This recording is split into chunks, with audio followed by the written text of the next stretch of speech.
Hello everybody, Helcorex here, and welcome to Mercenary Thoughts from the Inner Sphere. Well, the balloon has gone up on the frontier. We have been invaded. You know, we've been spending all of our times working for all these different houses, getting our pay as the good mercenaries that we are. And suddenly, the game has changed. We have forces out on the frontier that are calling themselves the descendants of Kerensky. It took us a while to figure what all that meant. And, well, we have a new enemy on the frontier, and they're calling the call to arms. We got House Krita, House Lyrian Commonwealth. They're all screaming for as many mercenary units as they can to plug the gap. So, works good right now if we can survive this. And from my understanding, it's not good for anybody that goes up against these guys. They're pretty nasty. Well, welcome to episode 102 from Mercenary Thoughts from the Inner Sphere. Alright, today we're going to be delving into our very first clan mech, the Dasher, which is code name here in the Inner Sphere. Since we just met up with these guys, we don't know much about them. And this is what we have from it's been handed down from the different houses from their intelligence groups that survived first contact, and they've been sending information back to everybody to let everybody know what's going on. And for the first time ever, they are sharing everything they can about these guys, the best ways to fight them, which is kind of interesting. You know, before it was like everybody kept all their cards close to their chest, so no one else can see what's going on. Now here they're just saying, here you go. This is what's going on. Here we need help. And this is the best way to plug the gaps. Now, from what we understand of these clan mechs, as they're calling themselves, the like Clan Wolf, Clan Jade Falcon, Clan Ghost Bears. There's all Hellions or something. There's all these different I guess they're not houses, they call themselves clans. So they got a whole different name, but they're descendants of Kerensky.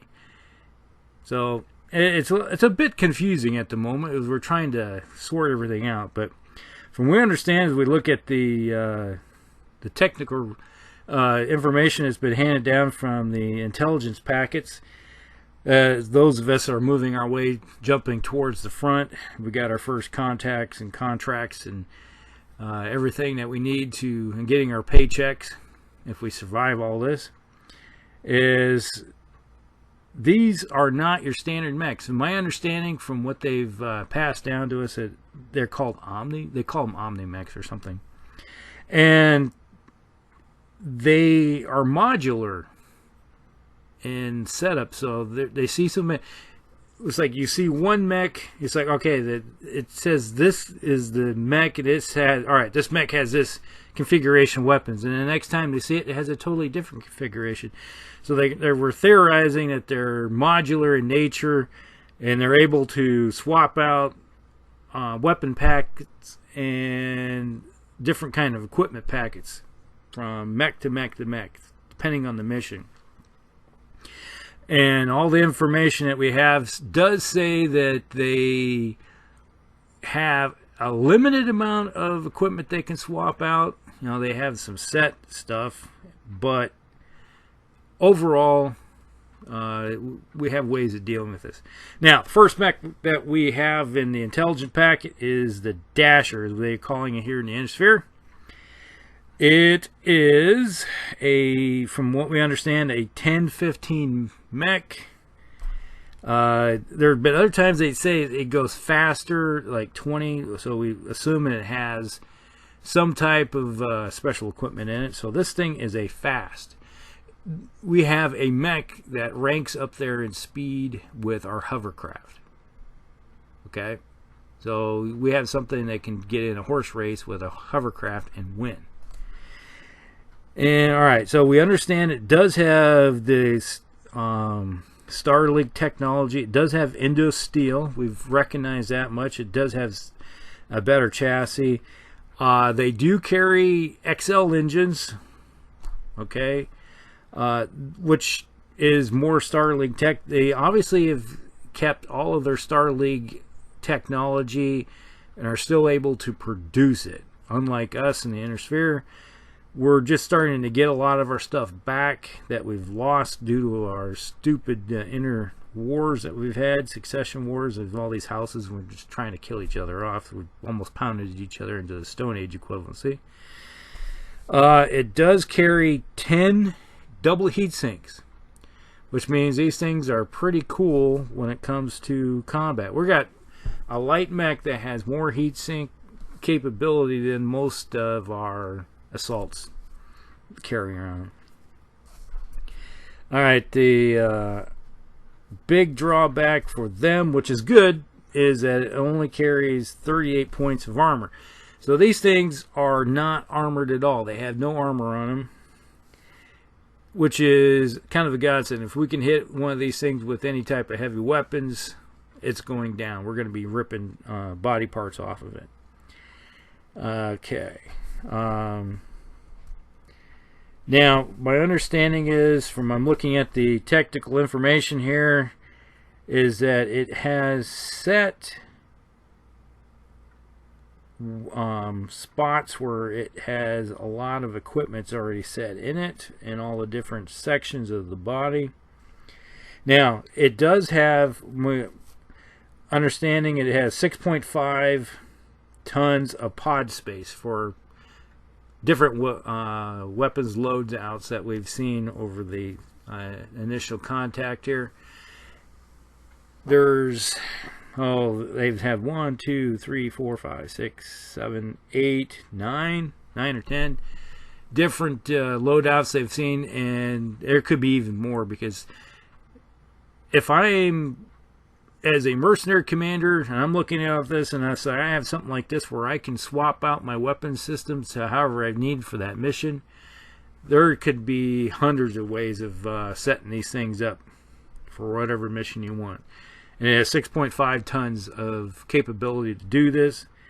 Alright, so the most common one we've seen, we're designating the primary, the Dasher Prime.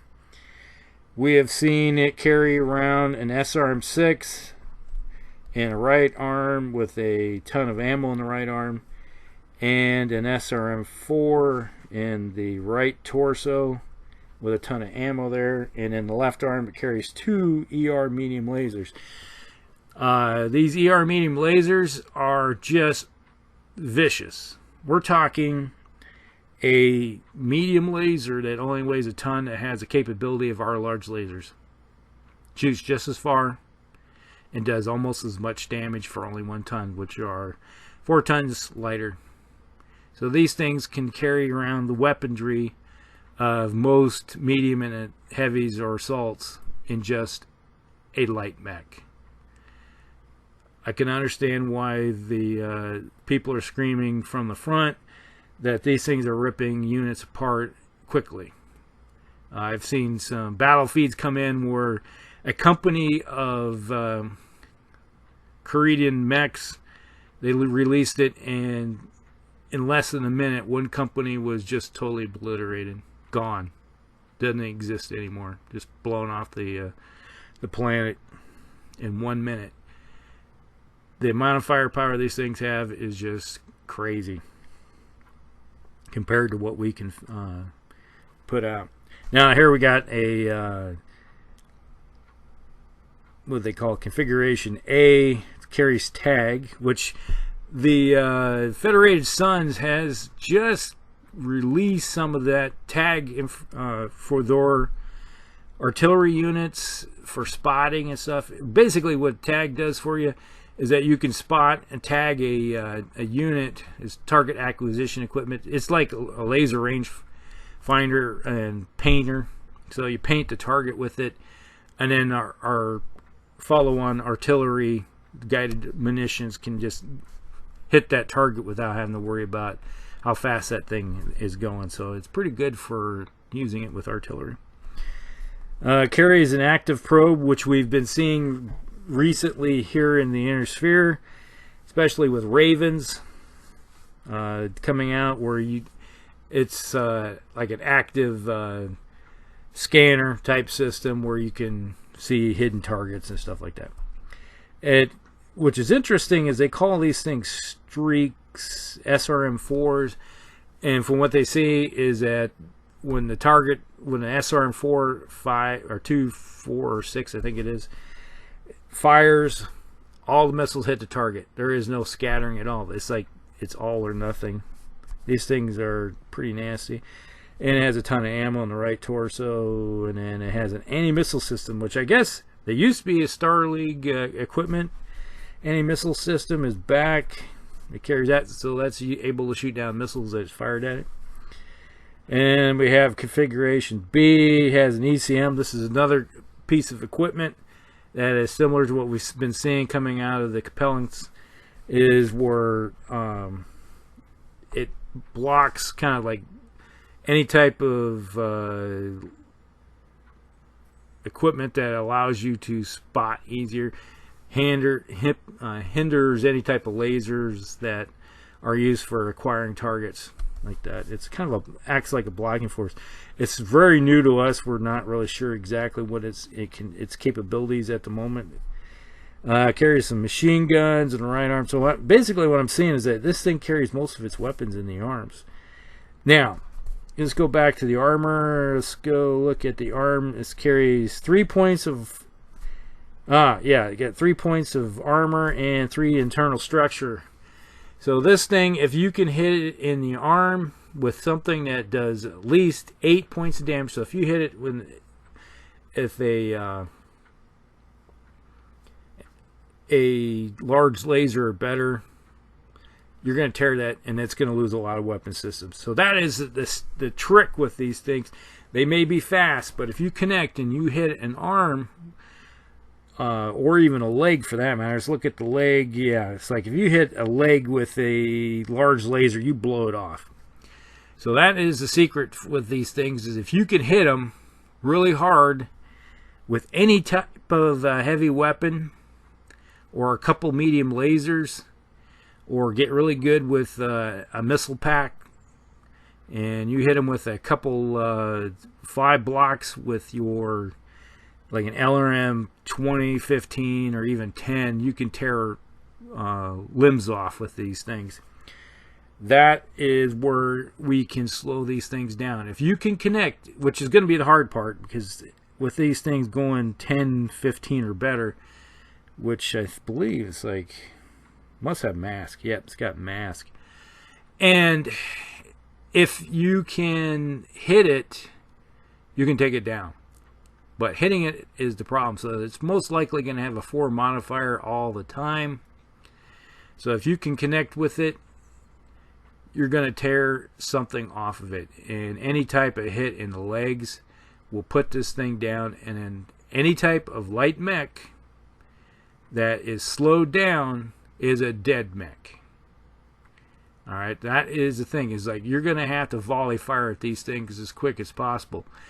So that is the only thing I can see to slow these things down, is just start tearing arms off. If you can knock an arm off, you just cut its weaponry in half. You knock a leg off, you kill it. Because once it's down, it is a dead mech. Because it's a slow mech is a dead mech, especially when they don't have any armor. Now, let's see, configuration D, 2 ER medium lasers, ER medium laser, and a right torso. Targeting computer. Alright. A flamer and 2 more ER medium lasers. So this thing has 5 ER medium lasers. So this thing can fly like crazy across the battlefield. Get in behind somebody with a targeting computer and shoot them in the rear arc or a flank. You put these things in they seem to run them in 5s. They call them stars from what we've seen.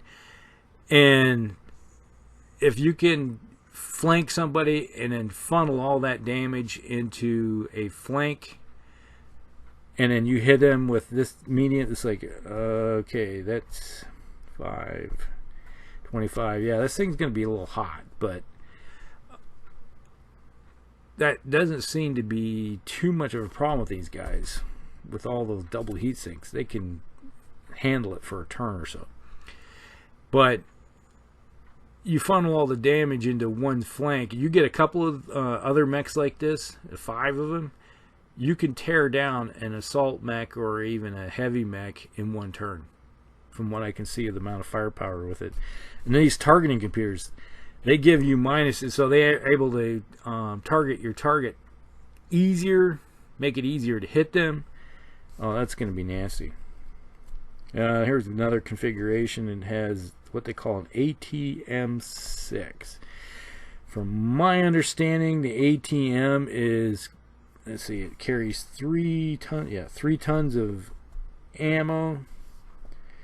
And makes it interesting is that this thing, an ATM, it has 3 different modes. You can have an extended missile, so it fires 6 missiles at extended range out to 27, doing 1 point like a standard all-around, but it's even farther range. Instead of 21, it goes out to 27. Then you have a medium configuration, does 2 points damage, kind of like an extended range SRM.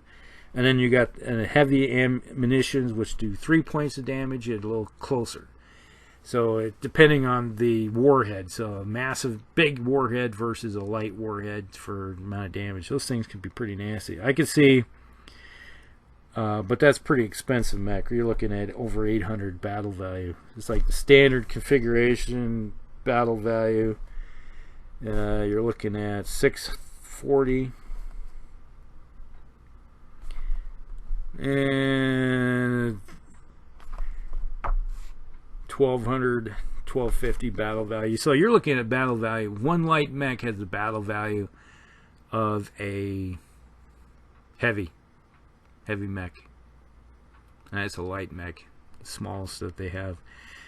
On a side note, when we first started playing this game, with the clans first showed up 30 years ago, we did not have battle value, so everything was off tonnage, and we used to play everything by tonnage. And then we found out that equal tonnage did not work because the clans just tore you a new one. So it ended up being like 1.5, I think, we went for tonnage versus Intersphere versus clan, just to make it fair. Alright, then we have configuration H. We got 5 heavy small lasers.